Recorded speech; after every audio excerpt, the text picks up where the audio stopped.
এরা সেনাপ্রধানকে বলে সৌর, এরা রাষ্ট্রপতি বলে কুত্তার, এদের বিরুদ্ধে ব্যবস্থা উচিত।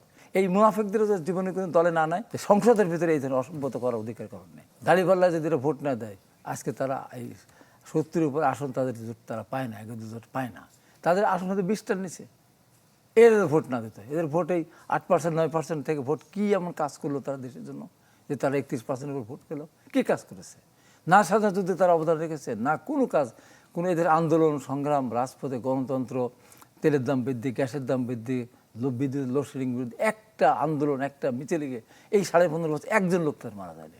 তাদের লোক মারা গেছে 13 সালে যুদ্ধ অপরাধের দায়ে, যাদের রায় হয়েছিল ফাঁসির দণ্ড এবং যাবজ্জীবন, সেই আন্দোলন করতে তারা মারা গেছে। এই 15.5 বছরের আন্দোলন তাদেরকে মারা যায়। আমাদের বিএনপির শত শত মানুষ মারা গিয়েছে রাজপথে, নারায়ণগঞ্জে, মুন্সিগঞ্জে, বিভিন্ন, আমি নিজেও কয়েকবার আহত হয়েছি আন্দোলন করতে গিয়ে। আমি এই মিরপুরে আহত হয়েছি, আমি পাবনাতে লোডশেডিংয়ের বিরুদ্ধে প্রতিবাদ করি, আমি আশাস আমাকে জীবন নাশের মতো অবস্থা। তারা কে? তাদের কেন কোনো কিছু? এখন দেখেন এই যে তারা যে কাজটা করলো প্রথম দিনে কি দেখাচ্ছে, এবং তারা তো শপথ ভঙ্গ করেছে, তারা রাষ্ট্রপতিকে মানে না। তারা এমনকি স্পিকার যখন নির্ধারিত হলো, আপনি ভালো করে খেয়াল করেছেন কিনা আমি জানি না, আমি বাসায় বসে দেখেছি তো, কিন্তু প্রত্যক্ষদর্শীর বিবরণ আমি সুব্রত চৌধুরী যেটা বললেন, যখন স্পিকার নাম আসলো একক নাম, তখন কিন্তু প্রস্তাব সমর্থন হওয়ার পর যখন যারা হাঁর পক্ষে, যারা হাঁ পক্ষে, এরা হাঁর পক্ষে কথা বলে নেয়, হাঁর পক্ষে বলে না, হাঁর পক্ষে বলে, কতখানি অসভ্যতা। স্পিকারকে মানে না, ডেপুটি স্পিকার ক্ষেত্রে একই কথা। এরা কি, এটা কোন দেশে বসবাস করতেছি আমরা? এই জন্য কি এত রক্তদানের মধ্যে দিয়ে আজকে কি অবস্থা এসেছে? তারা সেখানে সংসদের ভিতরে গিয়ে তারা প্লাগ, এটা কি বাতিল লোক, তাহলে এই যে রাজপথ না, এই যে বিরোধী অসভ্যতা, একদিকে এদিকে করতেছে, আর একদিকে রাস্তায় তারা বাইরে স্লোগান দিচ্ছে। এটা কোন অসভ্যতা?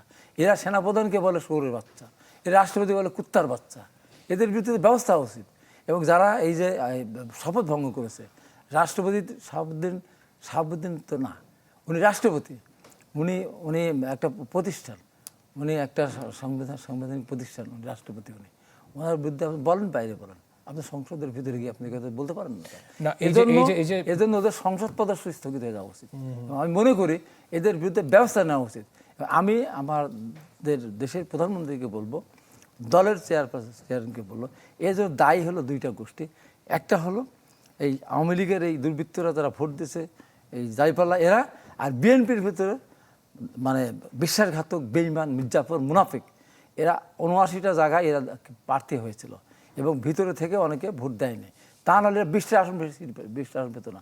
আমার আসলে আমি 50,000 ভোটে জিতে আসতাম, হাসান তাবির তুমি 50,000 ভোটের ব্যবধানে জিতে আসতাম। এই মুনাফিকদের জীবনে কোনো দলে না নেয়, জিতুক আর হারুক, এদের বিরুদ্ধে চূড়ান্ত সিদ্ধান্ত দলকে নিতে হবে, প্রধানমন্ত্রী নিতে হবে। উনি যেভাবে এগিয়ে যাচ্ছেন, দেশে এগিয়ে যান, জনগণ পক্ষে থাকবে। জনগণ এদের এই সমস্ত অসভ্যতা দেখার মধ্য দিয়ে আজকে এদেরকে জীবনের মধ্যে পরিত্যাগ করেছে। ভবিষ্যৎ জীবনে কোনদিন এই বাংলাদেশে 68টি আসন দূরের কথা, এই বাংলাদেশে তাদেরকে মানুষ রাজনীতি করতে দিবে কিনা সেই